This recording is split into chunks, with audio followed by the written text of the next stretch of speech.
So I am Katy Talikowska. I am CEO of the Valuable 500.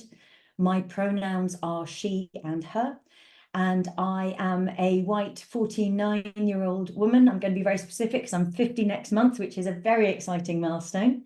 And I have a sort of browny blonde shoulder length hair. And today I am wearing a silvery jumper.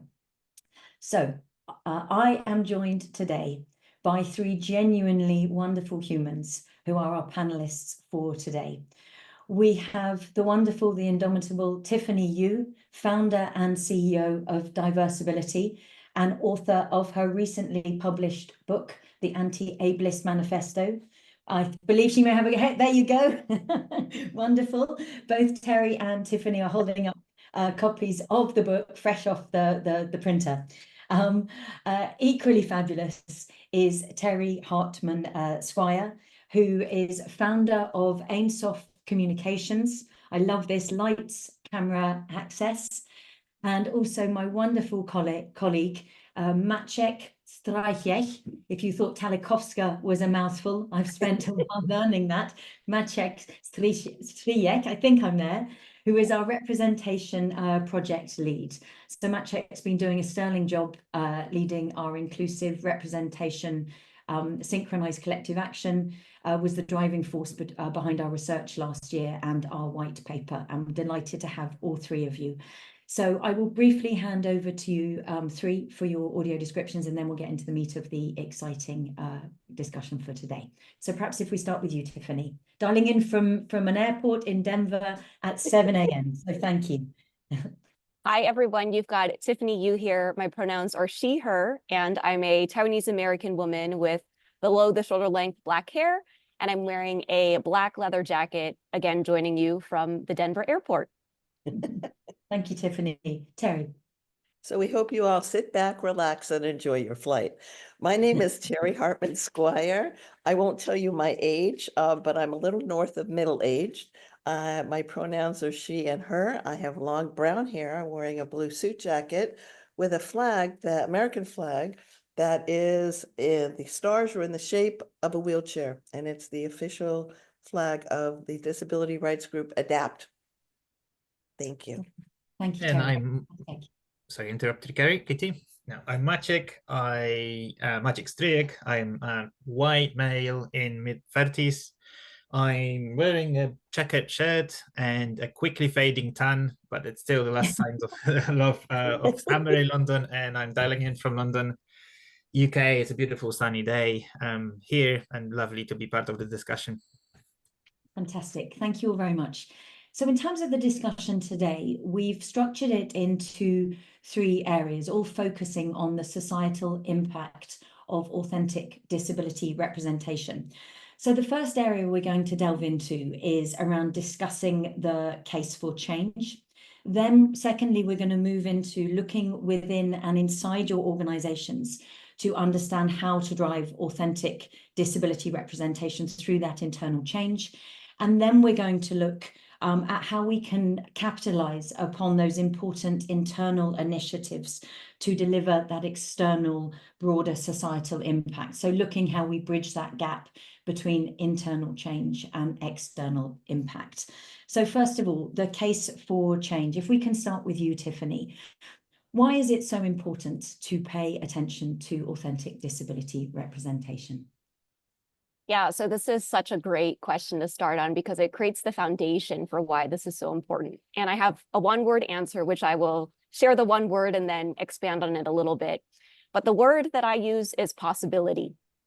And the reason why I use the word possibility is I think about the limitations that external attitudes and society have imposed on disabled people about who we can become.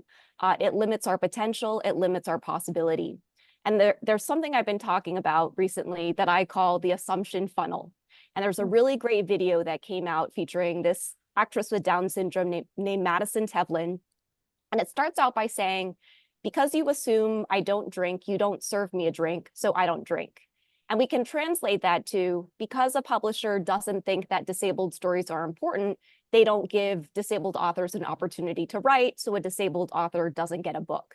At the same time, those assumptions from our external environment translate over internally. So I can say, because I have a disability that impacts the way I type, it also means that I can't write a book, so I don't write a book, right? And so our external authentic representation ends up creating possibility, but also potentially creates limitations for us depending on what our external environment does.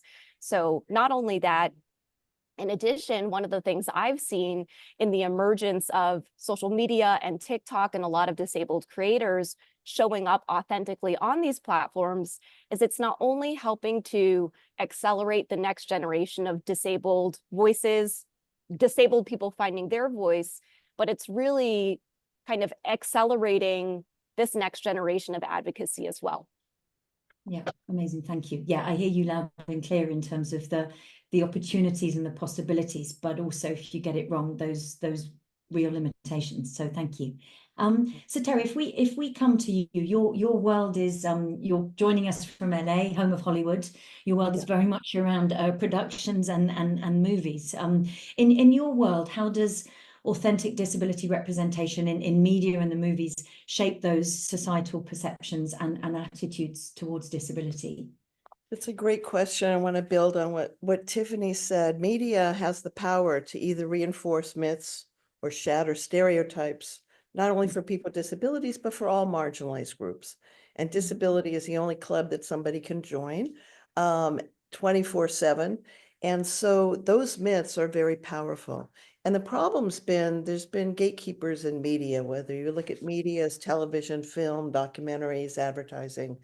And what's important is, as much as the representation, is who owns the narrative. And that's the most important thing. And heretofore, most of those stories are told by non-disabled people who are repeating the same medical model tropes, that disability is something to overcome or be cured of, which is absolutely wrong. Disability is the intersection of the lived experience and the built or digital environment. So in terms of building that accessibility, that's most important that people with disabilities own the narrative. With the democratization of the web, as Tiffany alluded to, we see more content creators with disabilities. Anybody with their phone can create their own content and promote it. And so what we're seeing now, hopefully, is a shift, because disability rights here in the United States, and I'm sure there's parallels in other countries, is about 20 to 25 years behind the civil rights movement. So here in the States, we had Brown versus the Board of Education in 1954, and it wouldn't be until 1975 that we had the Individuals with Disabilities Education Act. Then we had, the Civil Rights Act of 1963 and the Voting Rights Act and the Civil Rights Act. It would take another 25 years for the Americans with Disabilities Act. However, in media, it's taking much longer. And it's been 40 years since the Screen Actors Guild set up the Committee of Performers with Disabilities. It was disabled activists who said, wait a second, you have committees for women and children and seniors and minorities. What about us? We're discriminated against too, and put that social justice lens on disability instead of the medical model lens. And so it was really the first time in 1980, which was 10 years before our Americans with Disabilities Act, that disability was in the collective bargaining agreements of the Screen Actors Guild at the time, that to more accurately portray the American scene, which meant that actors with wheelchair users needed accessible places to audition. It meant that deaf performers needed sign language interpreters, and that blind actors needed their part of the script called sides, SIDES, to be accessible. So that at the time meant like a digital recording, which is some place between the rock and the chisel and the iPhone. So it would make it accessible for they could read their lines. And it was the first collective bargaining agreement to ever include disability. And since that time, there has been amazing organizing by disability rights leaders to take back the narrative, to name it and frame it and claim it, like Tiffany, like the 1 in 4 Coalition, like Forward Docs, like Lights, Camera, Access, like all of these organizations are now framing disability in the social justice model and aligning to the diversity initiatives that are already in place. So it's almost like the DEI here in the States, diversity, equity, inclusion, adding that A, like Amazon MGM Studios. So I think we're seeing a tremendous progress now, a momentum of the force multipliers and disability rights leaders claiming this space, rightfully so. Fantastic. Wonderful listening to you there, Terry. Not only am I learning lots, but also thank you for bringing genuinely that sense of positivity and optimism, because in a world where things are pretty tough and negative, especially you know, in our sphere, hearing your experience there and sharing that gives real optimism. So thank you. There's still a long way to go. There is. Sadly, it is not job done, but it's always good when we get together and have those moments, and you can feel that sense of camaraderie, and progress and optimism. But a long way to go, 100%. Sadly. So Maciej, like me, where we met, your background is in advertising and marketing. So with that specific lens, what role do you think that marketing, you know, so big brands and agencies can play in challenging and changing perhaps those sort of societal stigmas around disability? Yeah, I think marketing is one of the most powerful tools we've got. I mean, every year, every day, to be honest, billions of dollars are being spent at content, genuinely bombarding us with what society thinks is appropriate or not appropriate. So with this in mind, I think it's got a huge role in playing what society thinks is normal, and in a way not just reflecting society, but if done right, it's got a right to make cultural change happen. And what society thinks is right, what society thinks is the progressive way of showing and the world. But sadly, I think marketing as a whole, as the industry, it's still not getting it right. And ultimately, it's either underrepresenting disability and misrepresenting disability across the board. So what we found in the white paper that we published earlier this year is that sadly disability is first of all never seen or very rarely seen on screen. That's the biggest problem. According to Nielsen, only 4% of TV scripted content in the US, for example, featured disability themes, which is far cry from the actual prevalence of disability in a society.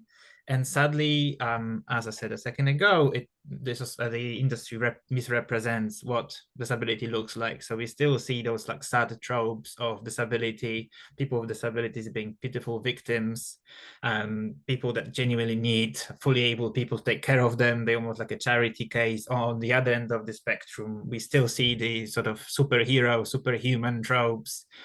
Of like disability being supposedly a superpower, which just robs people with disabilities from a chance of actually representing this full lived experiences. So there's so much to change, but the good thing is, to keep Tari's optimism here, is like there's more and more companies to genuinely start getting it right and start sort of taking care of disability representation in an appropriate way. So this is exciting change, and the sort of spirit again of Tari's optimism is like what we keep saying is disability representation in marketing is not just doing good, it's also good business. So that's another thing we keep sort of saying to everyone, is like it's not only ethically good, but it's also a massive business opportunity. And what I've learned in advertising world is like you don't need to choose. If you do it right, you can still sell your products, services, but at the same time, you can genuinely do good at the same time. And these things are not either or, you can do both. And that's very much the strong message we try to communicate here. Yeah, you are so right. When done properly, it can be a huge driver of growth.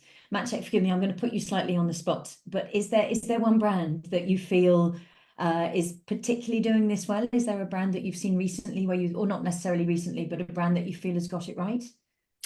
Oh, there's quite a few examples. I think the safe example probably be Channel 4 in the UK, which is obviously on the forefront of this debate in the UK, at least for a long time.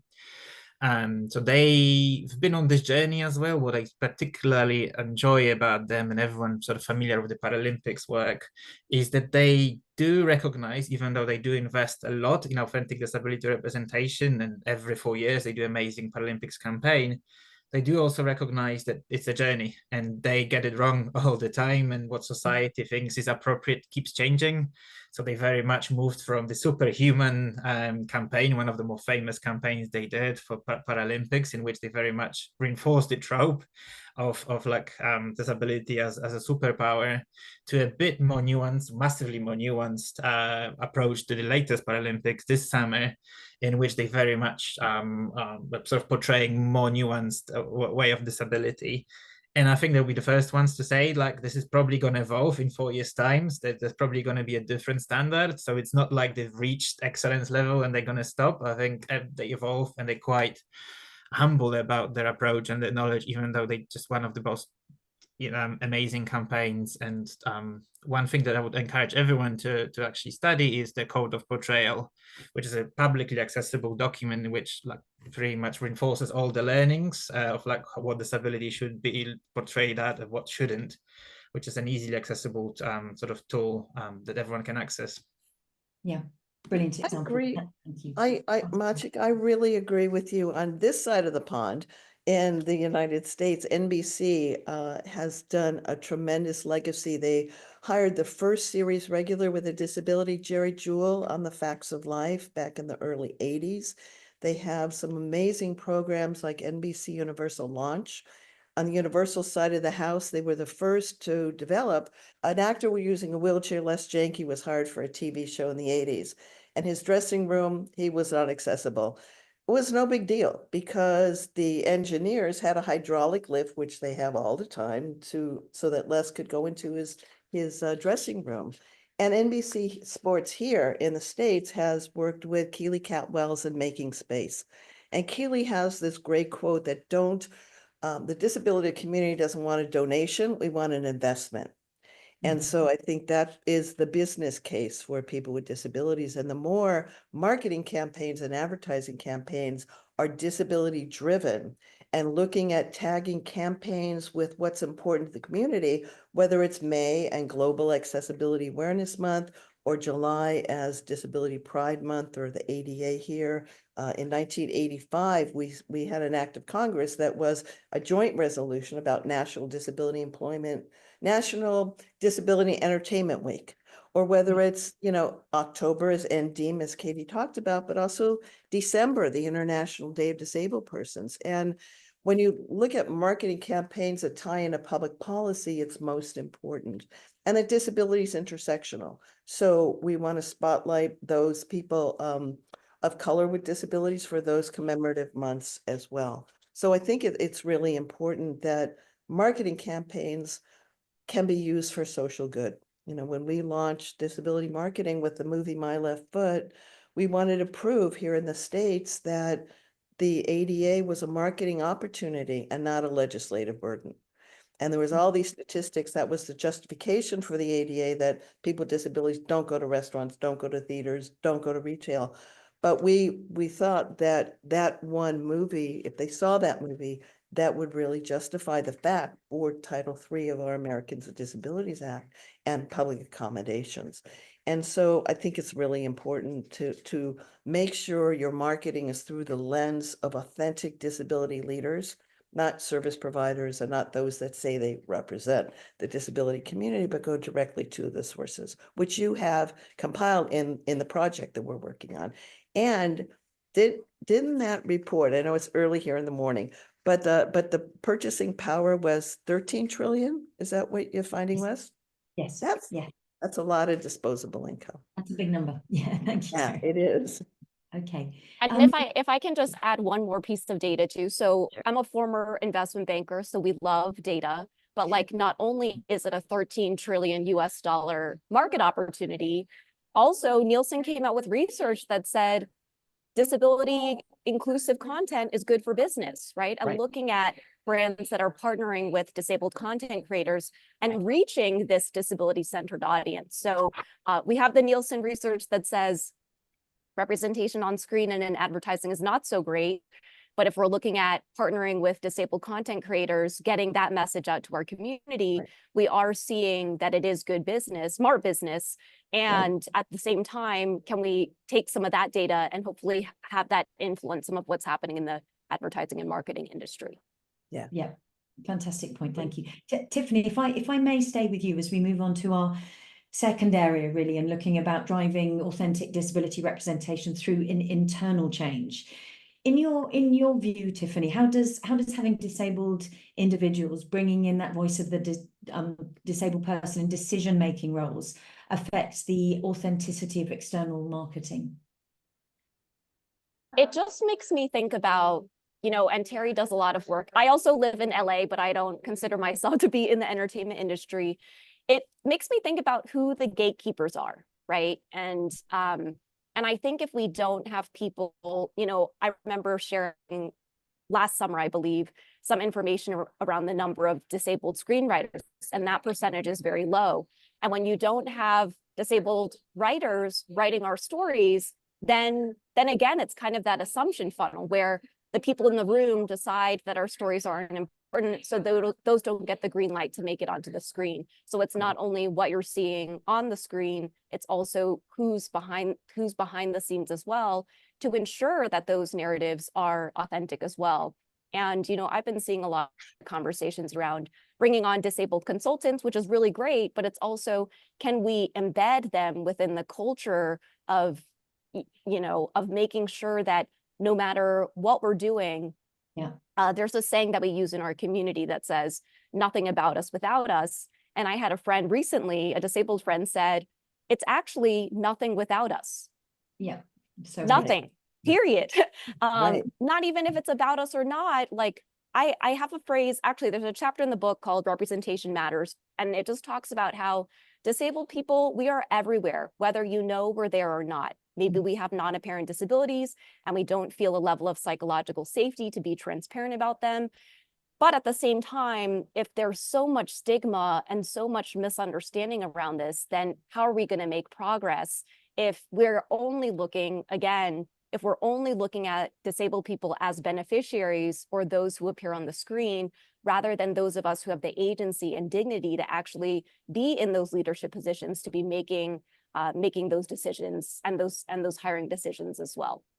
Yeah, I couldn't agree more. It's absolutely should shift to nothing, full stop, period, without us. 100% agree. Thank you. Maciej, I'm going to come to you. Thinking about the importance of the culture and the environment within an organization. How do you think, what sort of tips and points and perspective can you share in terms of how companies can create that all-important environment that fosters authentic disability representation really from the inside out? Yeah, I think first of all, let me say that the actual important change starts from the inside, and that's the proper way of doing it, even in the marketing world. So having a disconnect of what company projects to the outside world and what the company does inside is not just disingenuous and unethical of not walking the talk, but it also creates huge reputational risk for the organization on a business side of it, of not really walking the talk and trying to sort of use the goodwill of the disability community and really not being disability inclusive inside is just a huge risk. So what we found through the research is that this kind of change starts from CEOs or leadership positions of first of all, corporation making commitment, often a vulnerable commitment to disability inclusion, saying that this is something that we really treat seriously in our organization, when we may not be there yet, but we're very much on this journey, and then assign appropriate resources, appropriate policies and standards to really make sure that this is treated as a serious thing. However, this is not just about top-down mandate of the CEO saying this is important, but it's about systemic change. And to Tiffany's point, I think systemic change starts from empowering disabled people, hiring and empowering disabled people to be part of the team. And what I mean by hiring is the obvious one, but empowering is making sure that they are in a position to shape what company does. They're not just in the room, but they need to be the most important person in the room and be empowered to genuinely make decisions. So we're trying to discourage companies from being just performative of making sure they've got percentage of disabled people, but none of them have opportunity to speak up or psychological safety to speak up, to Tiffany's point. So this is sort of a second point. I think the third point of advice would be about accessibility. And this might be a bit surprising to be sort of connecting accessibility to authentic representation. But the reason why we put accessibility as one of the pillars of authentic representation is that companies need to simply create physical spaces, communication spaces, and tools for disabled employees and disabled consumers to genuinely contribute to what company looks like. It's almost like an entry gateway to the conversation, and without accessibility, it's just not going to happen. Change is not going to happen, and it has to be accessibility inside and externally as well. So I guess that's the third big pillar of that, the starting point of starting the inside change. Yeah, okay, thank you. And one thing just before I come to you, Terry, in terms of the second point you were making there, Maciej, about recruitment and hiring, I'm just minded of a conversation I had earlier on in the week with Terry when we were thinking about the theme of NDEAM, which is jobs for all. But actually what we were saying is it's about careers. It's not just about that recruitment and ticking that box and getting your representation figures up. You've got to create that pathway, that long-term understanding that this is a culture, this is an environment that will treat everybody equally, give equal opportunities for training, performance evaluation, and promotion. It isn't just about jobs, it very much has to be about careers. So Terry, on to you, thinking about structural changes perhaps within an organization. Have you got any sort of thoughts or examples of structural changes that are necessary within organizations to ensure that they're consistently being authentic and representative? Yeah, I think that's a really important distinction. And Maciej, you nailed it. There's a difference between being performative and window dressing and actually doing the work. And that's what I think differentiates the Valuable 500 from a lot of efforts that say they are helping companies understand disability. It's not about a checklist. It's not about getting a sticker. It's not about something externally that you can show to the world, because it's not about you. It's about how you build structural, sustainable, and systemic change. And it comes from the top down, a commitment from the C-suite, but we need more D in the C-suite, as we're all talking about. But it's also from the grassroots, very much so. And if you look at those companies that have very powerful disability employee resource groups that cross-pollinate with other resource groups and honor and respect the fact that disability is intersectional, that's your first clue. We want to wind back a little further because there are some systemic discriminations against students with disabilities. There's a great disconnect between disability services on campuses and career services. There's almost like the expectation is, oh, great, you graduated, you got a degree. But those of us who don't subscribe to lowered expectations and look at the situation more from a social lens, that people with disabilities have more headwinds and barriers and discrimination, that's really important, because we also find in the feasibility study we did for UCLA Anderson, they wanted to develop a leadership institute for managers with disabilities back 2007. And we honestly didn't know, to Katy's point, what's a job, an entry level, but who's really elevating up that corporate ramp? What management, what decision makers? And so that's really important to look at that as well. And for companies to walk the walk and roll the roll. Is your website accessible? Can people who are applying for a job even access your portal from a digital perspective? Is there that culture of inclusion? Is there that sense that it's safe to self-disclose if you have a non-apparent disability? I mean, that's why here in media, we're looking at really a lot of wonderful changes and looking at the concept of an accessibility coordinator.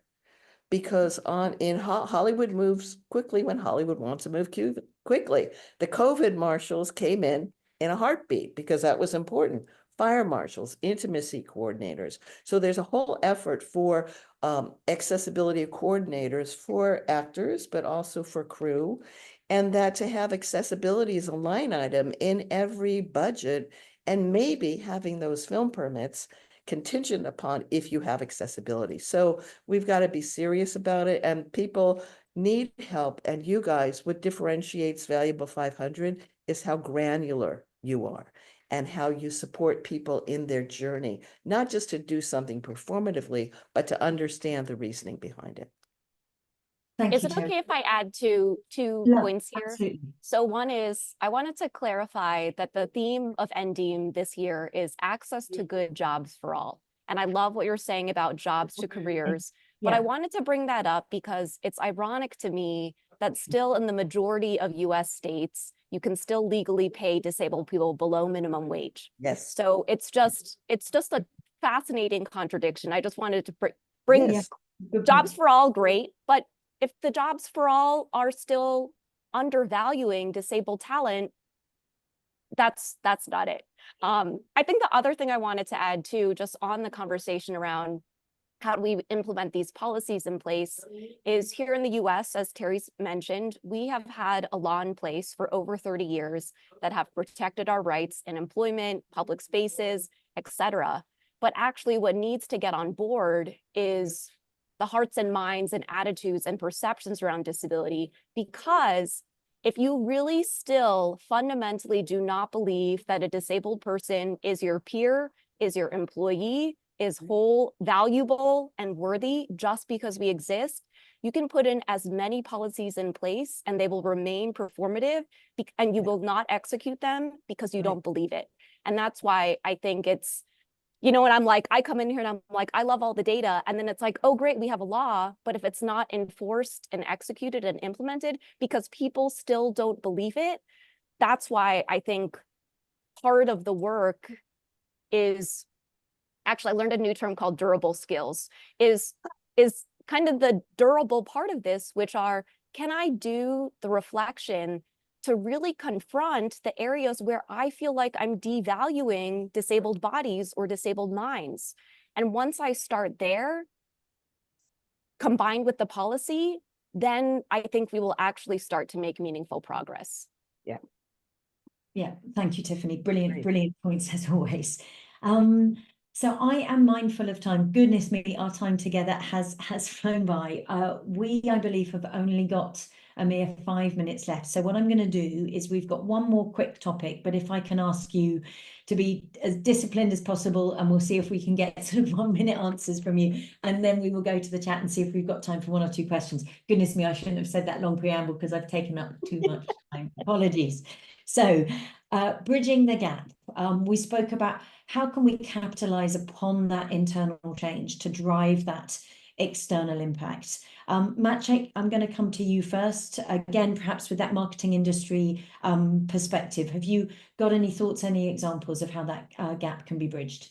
Yes, of course. I'm going to make it a power round and attempt to do it in a minute. I think the key to change is making sure that disability inclusion is part of your brand identity, not just a tag along, I would say. So too often we see corporations sadly still sort of treating authentic representation as a tag along, what the industry calls a purpose campaign.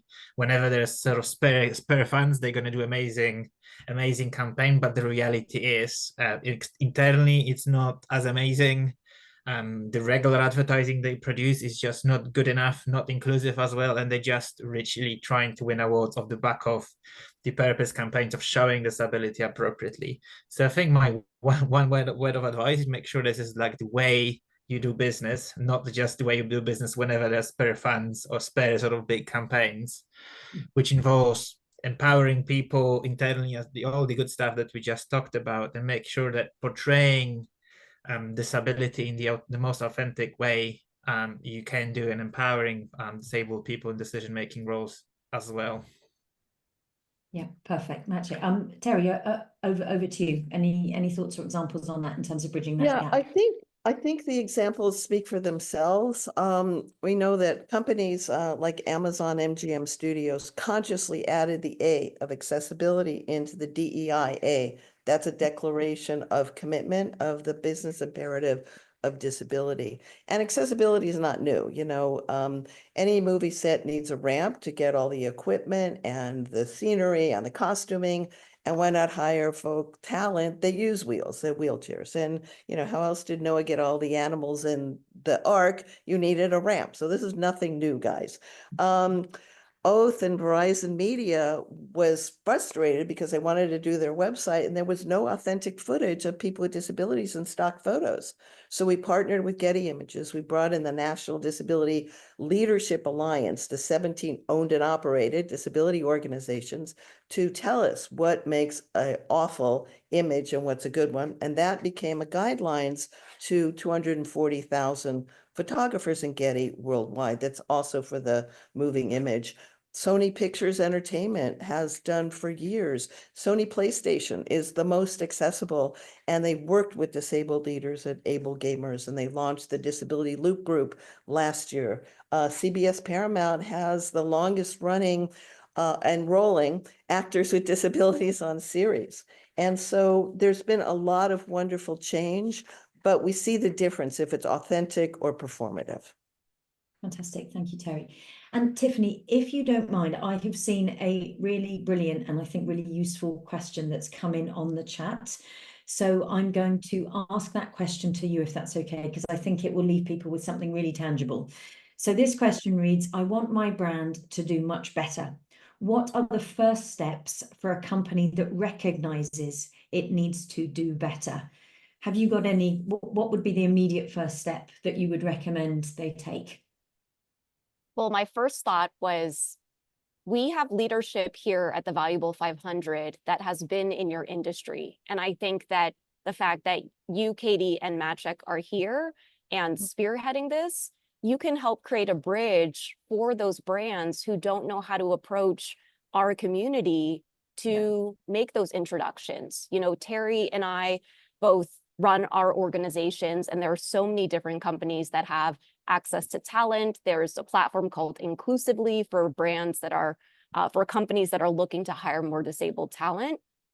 So I think part of it, and I don't know if I have the silver bullet solution for this, is how can we make sure we give people grace and space to learn and unlearn and get things wrong, because privilege makes it so that you can opt out.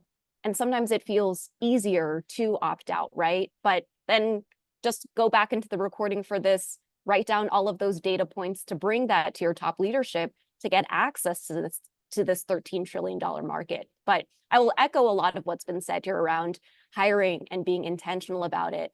And I will say that one of the ways that whether it's a microaggression or bias, prejudice, discrimination, shows up the most for the disability community is not even being thought about in the first place, right? And so if people don't think that we can work in your industry, then we're not going to be there because you haven't catered jobs to us. And so I guess I'll close with the same way I opened with, it's like, just have a little bit, challenge those assumptions that you may have, partner with the Valuable 500 to create some of those bridges. And there's so much research being done. I don't know how much of it is public. Sounds like there's some white papers out. We're having this conversation, hopefully more to come, about you to do some internal assessments of how your organization is doing, and then work with this not only community of other companies, but the leadership here as well. Beautifully put. And sad that it's coming to an end, but a wonderful way to end with brilliant words of wisdom from Tiffany there. So thank you to everyone who's joined us. Again, thank you for your patience with our slight technical glitch. But I just want to say a huge thank you to my fabulous panelists, Tiffany, Maciej, and Tari. And thank you all for joining us today. Thank you. Thank you guys. Bye.